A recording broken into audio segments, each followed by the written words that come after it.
see somebody coming off afar off. See, and that's when you begin to sound the alarm and say, come on, y'all, it's time to pray. Come on, we see the enemy trying to come. So you got to understand that even when you're going through what you're going through, if I just got finished ministering to somebody, I ain't talking about as Pastor Lisa, but as a believer, if I just got finished ministering to somebody, I got finished helping somebody, you should automatically know the devil's coming after you.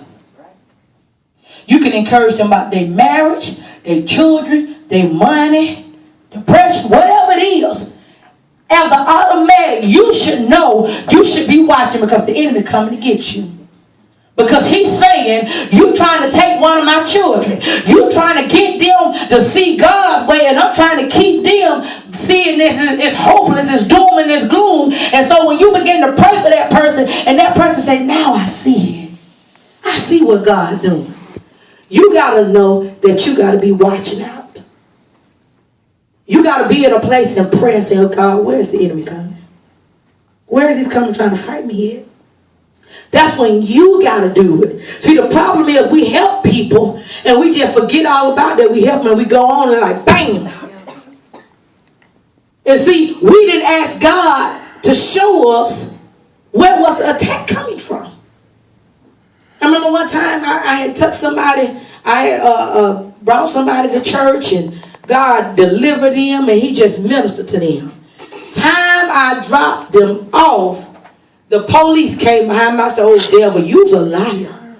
You are a liar. You better back up in the name of Jesus. You got to go. You better get away. I cancel every assignment. I mean, just after I dropped it off, like, the enemy, he coming. He watches us. He watches to see what are you doing? What can he do to find a way in? And that's why we got to pray.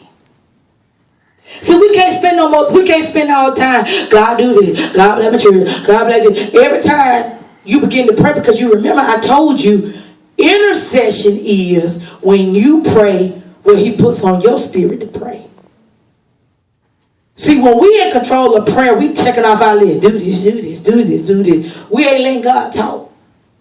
On a phone conversation, don't you talk. You be quiet. They talk. Right? Same thing in prayer. You pray what he tell you to pray. Be quiet. So you can listen what he's saying. Then once you hear what he's saying, he put it in your mind, your spirit, then you start praying again. You get finished doing it, be quiet. Because you want to hear what he's saying. See, we got to understand that it's prayer is communication between two people. You say something, they say something. It ain't just us taking over the conversation. How many times we go to bed, we just pray and ask God, okay, what you got to say? And we ain't hearing nothing. And see, we got to understand, we got to be at a place. See, that's why he say be alert. He say, and be persistent in your prayers. What does persistent means? That you don't stop. See, when you tell your situation, you better bow. Because he's telling us sometimes, certain situations, you're going to have to pray more than once.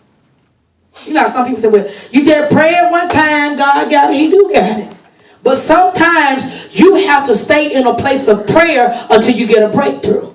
Or until he tell you it's done. Or until you feel peace. You know, you try to pray for something and you're like, I don't feel like I need to pray about it no more. That's him telling you, I got it. So then, be persistent in it. See, the thing is, well, I've been praying for it 2 weeks and I ain't seen nothing. You got to understand, you have to keep warring with that thing.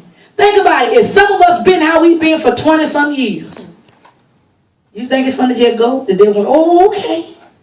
I'm going to let you go. He don't say, no, you've been with me 20 years. You think I'm going to let you go? You think about how people act in the natural. You try to lead in. Some act a fool. I got to go. Oh, no.